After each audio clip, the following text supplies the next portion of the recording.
कहानी है एक ऐसे गैंगस्टर की जो कि एक दिन एक हाई स्कूल स्टूडेंट की बॉडी में चला जाता है। उसके बाद उसे पुलिस का सामना करना पड़ता है और साथ ही उसे एक ऐसी बात पता चलती है जो कि उसकी लाइफ को पूरा बदल के रख देती है। वो अनजान सच जानकर उसकी पूरी जिंदगी बदल जाती है। दोस्तों, ये कोरियन ड्रामा बहुत मजेदार और एक्शन कॉमेडी से भरा हुआ है और इसको आप बिल्कुल मिस ना करिए और आपको इसमें बहुत मजा आएगा। तो चलिए शुरू करते हैं। तो कहानी की शुरुआत होती है एक गैंगस्टर बॉस झांग से, जो कि अपनी लाइफ बहुत मजे से जी रहा था, जिसके पास किसी भी चीज की कोई कमी नहीं थी। सिवाय एक अच्छी बीबी के। उसकी वाइफ सेयोंग जांग से बिल्कुल भी प्यार नहीं करती क्योंकि जांग को भी कोई फर्क नहीं पड़ता था, इसलिए वो इस बात को बहुत ध्यान नहीं देता। जांग ने उससे इसलिए शादी की थी क्योंकि वो हानाओ कंपनी चेयरमैन की बेटी है। खैर, आज जोंग को पता चलता है कि उसकी नए प्रोजेक्ट के बीच में एक क्राफ्टमैन की दुकान आ रही है और कारपेंटर उसके शॉप हटाने से मना कर देता है। ये बात जानकर जांग अपने सबसे वफादार आदमी मानचुल को बुलाता है, बोलता है कि कुछ लोगों को लेके जाओ और उस क्राफ्टमैन की दुकान को हटाओ। इधर दूसरी तरफ वो कारपेंटर जोंग बहुत घबराया हुआ था। तभी मानचुल अपने बहुत सारे आदमी लेकर आ जाता है इस दुकान के ऊपर टूट पड़ने के लिए। उसके बाद सारे आदमी जोंग की थोड़ी खातिरदारी करते हैं और फोर्स करते हैं कि दुकान को बेच दे। मानचुल बोलता है, अगर 3 की गिनती में तुमने साइन नहीं किए तो हम खुद तुम्हारा उंगली काट कर खुद साइन कर देंगे। ये बात सुनकर जोंग भी डरकर साइन कर देता है। वही रात में जब जोंग आराम से अपना खाना खा रहा था, तब एक और गैंगस्टर चंग उसके सामने आ जाता है। ये चंग नाम का गैंगस्टर किसी भी हाल में जोंग के आगे निकलना चाहता था और खुद बेइज्जती करके और बेइज्जती खाने के बाद वो चंग अपने अपने रास्ते निकल जाते हैं।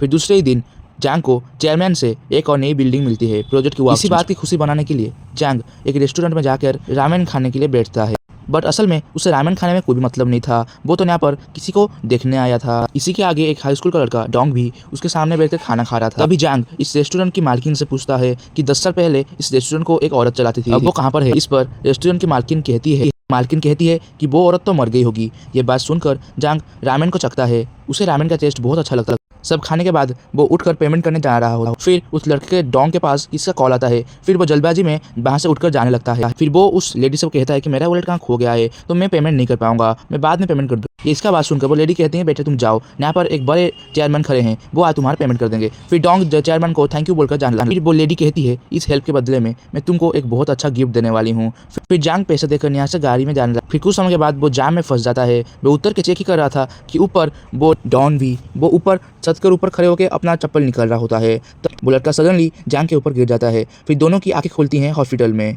जब हॉस्पिटल में उसका होश आता है, तब नर्स उसके पास आकर कहती है, वो नर्स कहती है, बेटा तुम उठ गए क्या। फिर ये सोचता है कि मुझे बेटा क्यों बोल रही हैं। फिर वो नर्स डॉक्टर को बुलाने चले जाते हैं। फिर यहाँ पर ये उठकर बाहर घूमने चले जाता है। वहाँ पर उसे एक और आदमी कहता है कि बेटा तुम उठ गए। फिर ये बात सुनकर जांग को कुछ पता ही नहीं चल पाता कि क्या हुआ। फिर जांग सोचता है कि ये सब पागल हो गए हैं क्या, 41 साल के आदमी को वो बेटा क्यों बोल रहे हैं। फिर उसे एक बहुत बड़ा झटका लगता है। वो अपने सामने अपने ही बॉडी को देखता है जो कि अभी अनकॉन्शियस हालत में गिरा हुआ था और वो कोमा में जा चुका था। अब इसके बाद फिर वो कारपेंटर जोंग भी यहाँ पर आ जाता है और इस लड़के को अपना बेटा कहने लगता है। फिर जोंग को पता चलता है कि उसकी आत्मा वही हाई स्कूल लड़के की बॉडी में आ चुकी है जो कि उसके ऊपर गिर गया था। ये सब देखकर जोंग हैरान रह जाता है। डॉक्टर को लगता है कि इस लड़के के सर पर एक बहुत गहरी चोट लग चुकी है, इसलिए वो सबको भूल चुका है। फिर वो कारपेंटर जोंग कहता है कि मेरे बेटे के बोलने का तरीका भी पूरा बदल चुका है, जैसे कि वो एक नया इंसान बन चुका है। वो कहते हैं, डोंग मैं तुम्हारा डैड हूँ, क्या तुम मुझे नहीं पहचान पा। उसी समय जोंग बोलता है, अबे बूढ़े तू अपना हाथ दूर रख, मैं तेरा कोई बेटा नहीं हूँ। यह बोलकर वो गुस्से से वहाँ से निकल जाता है। उसके बाद डॉक्टर कहते हैं कि आप इसे लेकर घर जाइए, वो कुछ ही समय में ठीक हो जाएगा। उसके बाद जोंग को याद आता है कि वो उस लड़के के बॉडी में है जिससे वो रेस्टोरेंट से मिला था और उसे ये भी लगता है कि रेस्टोरेंट के वो औरत ने ही कुछ जादू टोना कर दोनों की आत्मा को इंटरचेंज कर दिया है। वो तुरंत ही रेस्टोरेंट के पास जाता है और जहाँ देखता है वहाँ पर कोई और रेस्टोरेंट भी नहीं था, रेस्टोरेंट जैसे गायब ही हो गया। और वहाँ पर जांग के एक औरत के साथ झगड़ा होने लगता है। वो औरत यहाँ पर कहती है कि ये रेस्टोरेंट तो सालों से बंद पड़ा है, पर जांग बोलने लगता है कि नहीं मैं तो यहाँ पर कल ही खाया था। वहीं भी वो औरत जांग को पागल समझती है और वहीं ही एक और तरफ न्यूज़ में ये बात सुनकर उसका राइवल योंग बहुत हैप्पी हो जाता है। और एक और तरफ जांग जब अपने रियल होम में आता है, तब वो अपने वाइफ को रोते हुए देखकर उदास हो जाता है। सोचता है कि उसकी वाइफ उसके कोमा में जाने के वजह से दुखी है, पर असल में वो उसकी नेकलेस टूट जाने के वजह से रो रही है। तभी जांग की वाइफ उसे देखकर डर जाती है और यहाँ पर यह बोलता है कि मैं तुम्हारा पति हूँ, जांग हूँ। पर उसकी वाइफ को यकीन नहीं होता और उसकी वाइफ भागकर इमरजेंसी अलार्म दबा देती है और एक तलवार उठा देती है। फिर यहाँ पर गार्ड्स आकर जांग को गिरफ्तार कर देते हैं। फिर ऑफिसर जांग से पूछता है कि तुम उस घर में क्यों गए थे। पूछता है क्या तुम चोरी करने वाले थे। फिर जांग गुस्से में उसे बोलता है कि वो घर मेरा है, तुम कौन होते हो ये बोलने वाले। फिर वो कारपेंटर अपने बेटे को रोकते हैं और कहते हैं कि इसके सर में चोट लग गई है और ये कुछ बात भूल चुका है। उसके बाद हॉस्पिटल में वो जांग अपने रियल बॉडी में जाने की कोशिश करने लगता है। वो बहुत सारे मेथड ट्राई करता है कि ऊपर गिरने के बाद भी वो अपने बॉडी में नहीं जा पा रहा था। इतने सारे कोशिश के बाद यहाँ पर जांग का वफादार आदमी मानचुल यहाँ पर आ जाता है। वो ये सीन देखकर बहुत गुस्सा हो जाता है, पर उसे लगा कि वो गलत रूम में आ गया है। पर तभी उसे याद आता है कि नहीं, ये तो मेरे बॉस का ही रूम है। तब वो अंदर आकर उसको साइड हटाता है और बोलता है तुम मेरे बॉस के साथ क्या कर रहे थे। फिर ये याद आता है ये तो वही मोटा है जो मेरे बॉस के ऊपर गिरकर उन्हें कोमा में पहुंचा दिया था। फिर तभी ही डॉक्टर अंदर आ जाते हैं और डॉक्टर की वजह से वो बचकर निकल जाता है। फिर वो कारपेंटर जोंग के घर में आ जाता है। फिर उन्होंने अपने बेटे लिए बहुत सारा खाना बनाया था आज कि उसके बेटा ठीक हो जाए। और इतना खाना देखकर जोंग बोलता है कि मैं इतना सारा नहीं खा सकता। थोड़ा सा चखने के बाद ही उसे कुछ होने लगता है। उसकी आंखें बंद होकर जब वापस खुलती हैं वो देखता है कि सब खाना वो खा चुका है। उसके पापा यहाँ पर बोल रहे थे कि वाह बेटे तुम सब खा गया। फिर बोलता है कि बेटा अब तुम थोड़ा आराम कर लो। उस वक्त जंग उस लड़के डोंग के रूम में आ जाता है और सो जाता है। अगले ही दिन जब स्कूल जंग बॉस की तरह बैठ जाता है और अपने एटीट्यूड को संभाल कर रखता है। फिर जोंग प्रिंसिपल से बात करता है। प्रिंसिपल के साथ साथ पूरी स्कूल में ये बात फैल गई थी जिस दिन से डोंग गिरा है उसके बाद से ही उसको कोई बात याद नहीं है। और यहाँ पर जोंग बोलता है कि मेरा बेटा कभी भी अपने आप से छत से ऊपर से नहीं गिरेगा। इससे उसे लगता है कि कोई अलग बच्चों ने उसको बुली किया है और उसकी वजह से उसने ये कदम उठाया है। उसके बाद प्रिंसिपल मना करने लगता है। ये बात सुनकर जोंग को पता चलती है कि कुछ तो बात छुपाई जा रही है। वो कारपेंटर को और कुछ सोचने के बारे में मना कर देता है।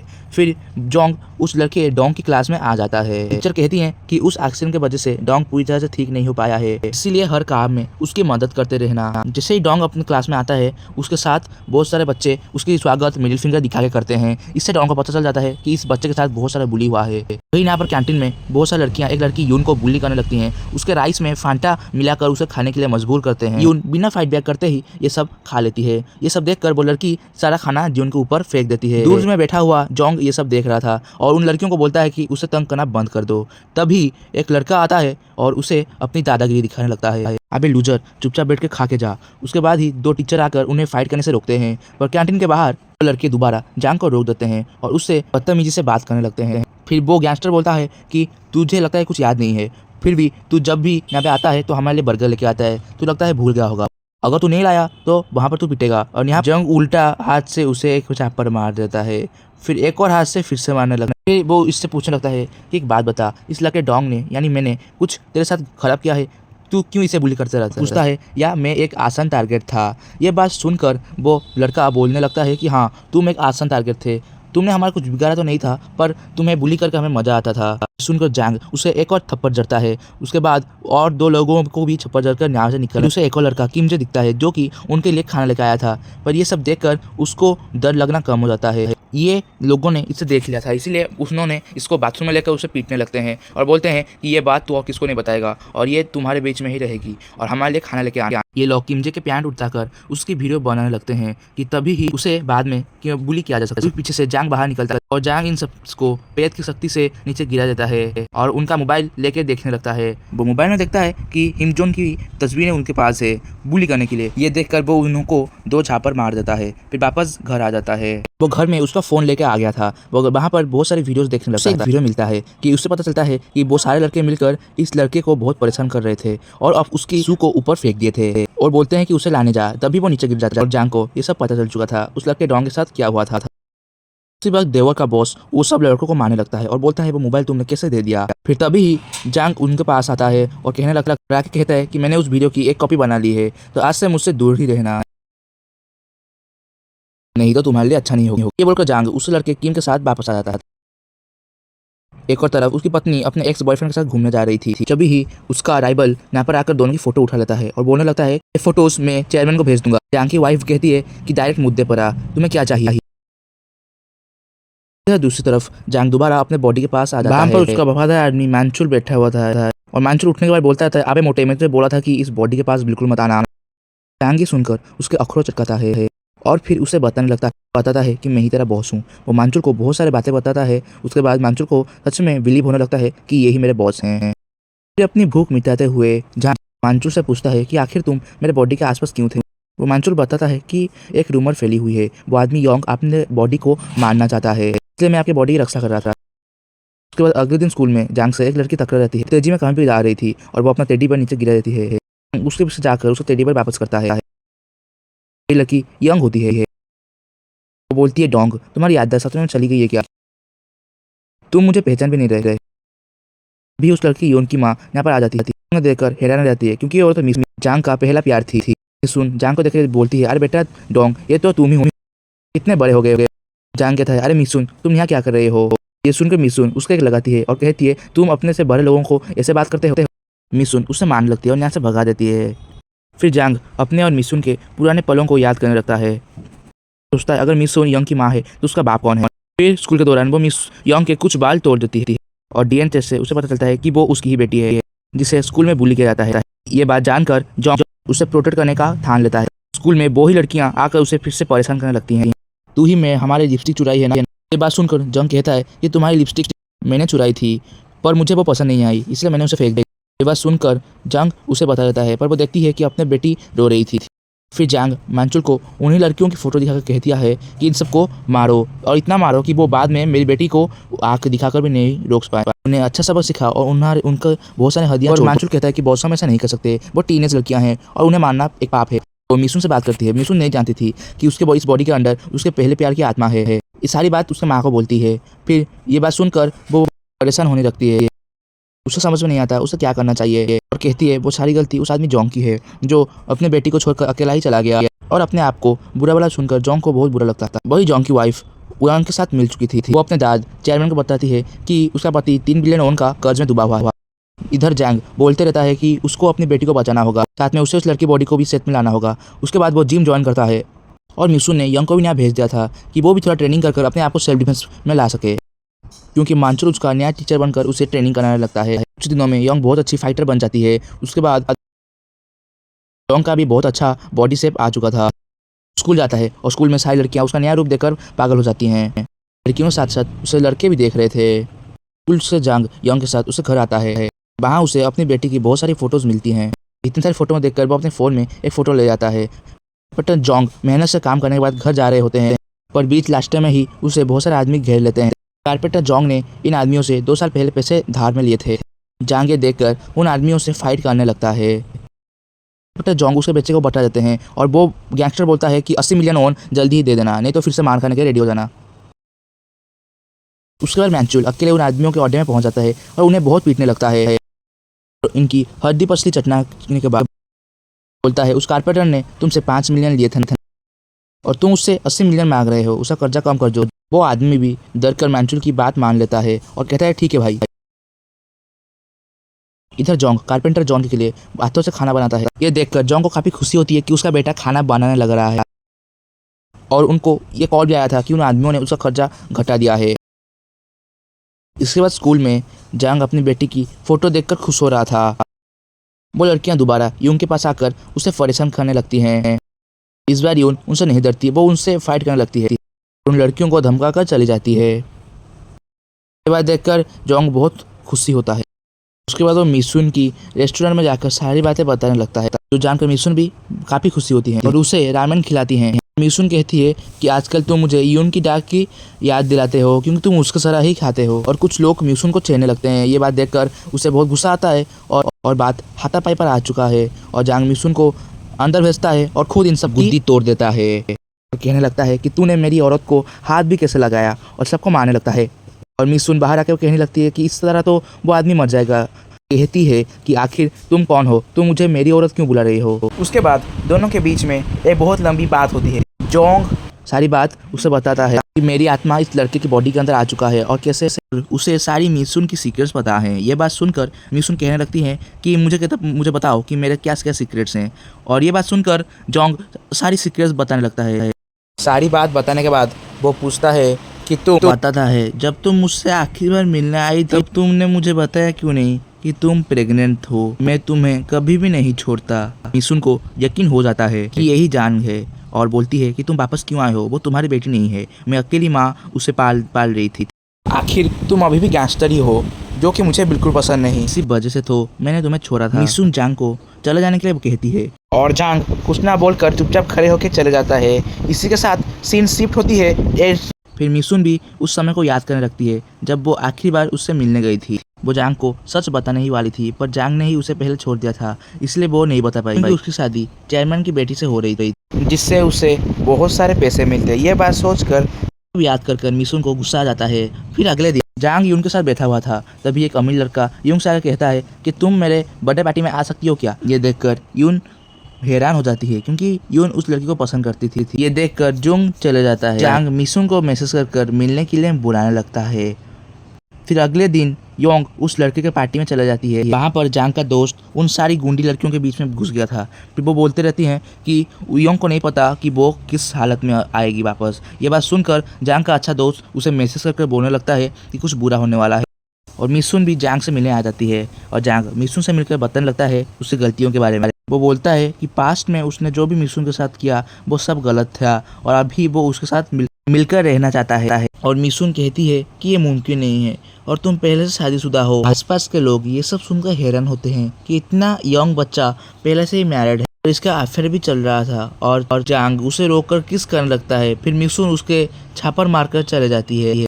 मिसुन अब जांग को पकड़कर पुलिस के पास लेके जाने लगती है। जांग उससे माफी मांगने लगता है। फिर तभी जांग के पास उस स्कूल की दोस्त की फोन आ जाती है। बताता है शायद आज जून खतरे में है। फिर वो दोनों कार में बैठकर उनको बेटी को बचाने के लिए चले जाते हैं। यहाँ पर वो अमीर लड़का यूंग से जबरदस्ती कर ड्रिंक पीने के लिए बोलता है पर यूंग मना कर देती है। ये बात सुनकर उसे गुस्सा आ जाता है और वो यूंग को फोर्स करने लगता है और उसके ऊपर सारी शराब डाल देता है। कुछ ही समय में जंग भी पहुंच जाता है। वो आगे खड़े हुए गार्ड को मारकर अंदर घुस जाता है और अपनी बेटी को ढूंढने लगता है।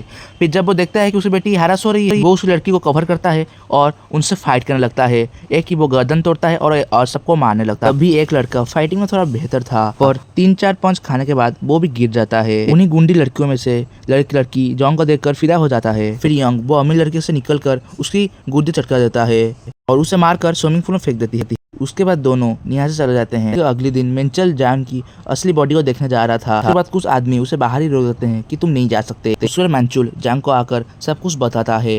ये बात सुनकर जांग को थोड़ा शक होने लगता है और मानचुल ये भी बोलता है कि तुम्हारी वाइफ ने झूठे इल्जाम बोलकर तुम्हें फंसा दिया है बिलियन ओन के घोटाला में और ये भी बोला गया है कि जब तुम भाग रहे थे तुम्हारा एक्सीडेंट हो गया है। फिर मानचुल जांग के कहने पर चेयरमैन को एक लेटर पहुंचाता है। फिर दोबारा जांग मिसुन के पास आकर पूछता है कि यूंग कैसी है। बट मिसुन कहती है अगर तुम्हें सच में यूंग की चिंता है तो यहाँ से चली जाओ। तो सामने वही लड़की आ जाती है और पूछने लगती है कि क्या तुम और यूंग डेट कर रहे हो। खुशी में वो लड़की कहने लगती है कि तुम मेरे बॉयफ्रेंड बन जाओ क्योंकि मैं तुम्हें पसंद करती हूँ। क्योंकि जान मना कर देता है और वो लड़की दुखी होकर वहाँ से निकल जाती है। फिर वहाँ पर यूंग आ जाती है और यूंग बोलती है कि क्या तुम उस लड़की को डेट करोगे। वहाँ पर जांग मना कर देता है। फिर यूंग बोलती है तो मुझे डेट कर लो पर जांग गुस्से में उसे ही मना करता है। फिर योंग मिसुन को बोलने लगती है कि वो डॉन को अपना बॉयफ्रेंड बनाना चाहती है। मिसुन ये सुनकर गुस्सा और हैरान हो जाती है क्योंकि उसे पता है कि सच में डॉन के अंदर कौन है। मिसुन उसे यहाँ पर स्कूल से लेके आती है और बोलती है कि तुम क्या कर रहे हो कि मेरी बेटी ही तुमको बॉयफ्रेंड बनाना चाहती है। फिर यहाँ पर जून बोलता है कि मैं उसका बस अच्छा दोस्त बनना चाहता था। मिसुन गुस्से में बोलती है कि तुम यहाँ से चले जाओ, हमारी लाइफ से चले जाओ, हम नहीं चाहते कि तुम हमारे साथ रहो। यहाँ पर यून आके बोलती है कि कौन शादीशुदा है और यहाँ पर क्या बकवास चल रहा है। और जांग कुछ ना सोच कर बोल देता है कि मैं तुम्हारी माँ को पसंद करता हूँ। यून को लगता है कि उसकी माँ ने उससे उसका प्यार छीन लिया और गुस्सा को वहाँ से चली जाती है। मिसुन गुस्सा होने लगती है और बोलती है कि तुमने वो बात क्यों कही। और यहाँ पर योंग जांग के बॉडी के पास आ गया था उसे मारने के लिए और तभी जांग को होश आ जाता है। फिर वह बोलता है कि अंकल आपकी जीप खुली हुई उसे होश में देखकर यांग खुश बेहोश हो जाता है। जांग डोंग के घर पर आ जाता है और कारपेंटर जोंग को अपना डैड कहने लगता है। पर हमें पता चलता है कि उस हाई स्कूल लड़के की आत्मा जोंग के बॉडी में आ चुकी है। पर उसके डैड के लिए वो अभी एक आदमी था। डोंग समझ जाता है कि उसकी बॉडी में वही लड़का आ चुका है और वो ये सब कहने लगता है। जून और डोंग दोनों ही ये बात को समझ जाते हैं और डर कर बेहोश हो जाता है। ये सब बात कारपेंटर जोंग को समझाई जाती है पर पहली बार में ही उसे कुछ समझ नहीं आता पर धीरे धीरे उसे लगता है कि यही सच है। फिर बोलता है अबे लड़के तू यूंग को पसंद करता है ना, अगर तू मेरी मदद करेगा तो तू उस लड़की के पास आ सकता है। इधर जांग की वाइफ योंग के ऊपर गुस्सा हो रही थी क्योंकि उसने जांग को नहीं मार पाया। फिर वो कहता है चिंता मत करो, मैंने अपने आदमियों को जांग के पीछे लगा दिया है, वो जल्दी ही उसे ढूंढ कर उसे मार देंगे। इधर जांग डोंग को लेकर यहाँ पे आ जाता है और वो यहाँ पर मिसुन से बात करने लगता है और वापस झूठ बोलता है कि हमारी सोल्स वापस अपने अपने बॉडी में आ चुका है। डोंग जांग के बताए हुए तरीके यूज कर मिसुन से माफी मांगने लगता है। तभी यंग अपने आदमियों के साथ यहाँ पर आ जाता है। ये सब देखकर डोंग रोने लगता है। ये देखकर मिसुन को सब कुछ पता चल जाता है। फिर जून उन दोनों को भेजकर खुद ही लड़ने आगे आ जाता है। फिर सबका गुद्दी तोड़ने लगता है। तब ये सब देखकर योंग को पता चल जाता है कि ये हाई स्कूल लड़का कोई मामूली हाई स्कूल लड़का नहीं है। देखते ही देखते उसको सारे आदमी गिनने लगते हैं। फिर ये सब देखकर योंग अपने सबसे ताकतवर आदमी को भेजता है। फिर इन दोनों के बीच में बहुत समय तक फाइट होता है। फिर तभी योंग आकर उनको मारने लगता है और उसके गले में चाकू रखता है कि तभी मिसुन गैस सिलेंडर लाकर गैस को ऑन कर लाइटर लगा देती है। बोलती है अगर तुम यहाँ से नहीं जाओगे तो मैं लाइटर लगाकर हम सबको मार दूंगी। और यंग काफ़ी डर जाता है और मौके का फ़ायदा उठाकर जोंग उसे वापस मारने लगता है। पर मिसुन उसे लड़ने से मना करती है। फिर यंग उसके आर्मी से चले जाती है।